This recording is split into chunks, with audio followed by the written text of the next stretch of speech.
حضرت محمد مصطفیٰ صلی اللہ علیہ وآلہ وسلم نے اپنے آخری حج کے موقع پر عظیم الشان خطبہ ارشاد فرمایا جو قیامت تک آنے والے انسانوں کے لیے عظیم منشور اور دستور ہے۔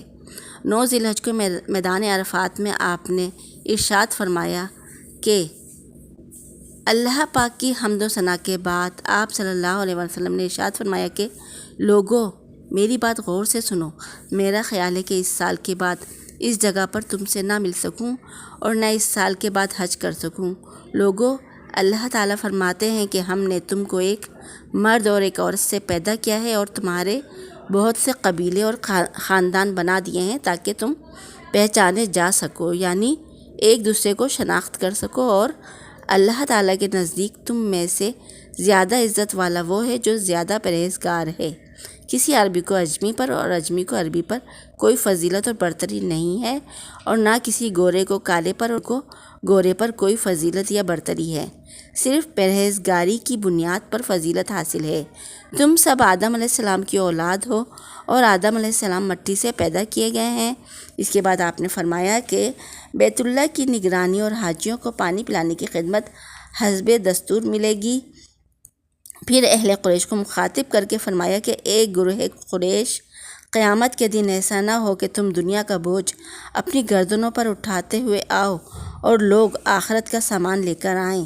یاد رکھو اگر ایسا ہوا تو میں تمہیں اللہ کے عذاب سے نہ بچا سکوں گا۔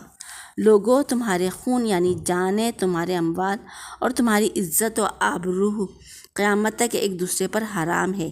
جس طرح تمہارے اس دن، اس مہینے اور اس شہر کی حرمت واجب ہے، اور تم سب عنقریب اپنے پروردگار سے جا ملو گے جہاں تم سے تمہارے اعمال کا محاسبہ ہوگا۔ اے لوگوں تمہاری عورتوں پر تمہارے کچھ حقوق ہیں اور اسی طرح تمہاری عورتوں کے حقوق ہیں۔ تمہارا ان پر یہ حق ہے کہ اپنی عزت کی حفاظت کریں اور شوہر کے مال کی حفاظت کریں اور شوہر کی اجازت کے بغیر اس کا مال کسی کو نہ دیں، اور مردوں کے لیے یہ ہے کہ وہ عورتوں کے ساتھ اچھا برتاؤ کرنے کے ہمیشہ پابند رہیں، عورتوں کے معاملے میں اللہ سے ڈرتے رہیں۔ تم نے ان کو اللہ کی امانت کے طور پر حاصل کیا ہے اور کلمات کے ذریعے انہیں جائز اور حلال کیا ہے۔ لوگوں اللہ تعالیٰ نے میراث کا قانون نافذ کر کے ہر حقدار کو اس کا حق دے دیا ہے، اس لیے اب کسی وارث کے حق میں وصیت جائز و نافذ نہیں۔ خبردار، جرم کرنے والا خود اپنے جرم کا ذمہ دار ہے۔ باپ کے جرم کا ذمہ دار بیٹا نہیں اور بیٹے کے جرم کا ذمہ دار باپ نہیں۔ سب مسلمان ایک دوسرے کے بھائی ہیں۔ ایک مسلمان جو اپنے لیے پسند کرتا ہے اپنے مسلمان بھائی کے لیے بھی وہی پسند کرے۔ جو خود کھاتے ہو تم انہیں بھی کھلاؤ اور جو خود پہنو انہیں بھی پہناؤ۔ خبردار، میرے بعد گمراہ یا کافر نہیں ہو جانا کہ ایک دوسرے کی گردنیں مارنے لگو۔ جس شخص کے پاس کسی کی امانت ہو اس پر لازم ہے کہ وہ امانت میں خیانت نہ کرے اور امانت دار کو ٹھیک طریقے سے پہنچا دے۔ اگر کوئی نکٹا اور سیاہ فام حبشی تمہارا امیر بنا دیا جائے اور وہ اللہ کی یعنی قرآن مجید کے مطابق تمہاری قیادت کرے تو تم پر اس کی قیادت لازم ہے۔ لوگوں اب شیطان اس بات سے مایوس ہو گیا ہے کہ اس سرزمین عرب پر اس کی پرستش کی جائے۔ تم اپنے دین کو اس کے شر سے بچا کر رکھنا۔ خبردار، اپنے رب کی عبادت کرتے رہو، 5 وقت کی نمازوں کی پابندی کرو، ماہ رمضان کے روزے رکھو، اپنے اموال کی خوش دلی کے ساتھ زکوٰۃ ادا کرتے رہو، اپنے رب کے گھر بیت اللہ کا طواف کرتے رہو، اپنے عمرہ کے حکم کے پیروی کرو تو اپنے رب کی جنت میں داخل ہو جاؤ گے۔ اللہ تعالیٰ کے نزدیک سال کے 12 مہینے ہیں جن میں 4 مہینے حرمت والے ہیں، 3 مہینے مسلسل ہیں یعنی ذی القعدہ، ذی الحج اور محرم، اور ماہ رجب ہے جو جمادی الثانی اور شعبان کے درمیان ہے۔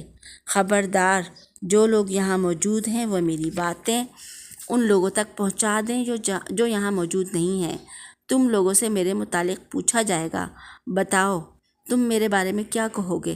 حاضرین نے ایک زبان ہو کر عرض کیا کہ ہم گواہی دیتے ہیں کہ آپ صلی اللہ علیہ وآلہ وسلم نے امانت کو پوری طرح ادا کر دیا، اللہ کا پیغام ہم تک اور لوگوں تک پہنچا دیا اور نصیحت کر دی۔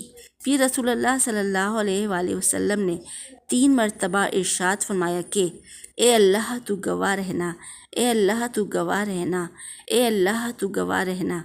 آپ صلی اللہ علیہ وآلہ وسلم نے اپنی انگلی کو آسمان کی طرف اٹھایا اور پھر لوگوں کی طرف جھکا کر فرمایا، اے اللہ تو گواہ رہنا، اے اللہ تو گواہ رہنا۔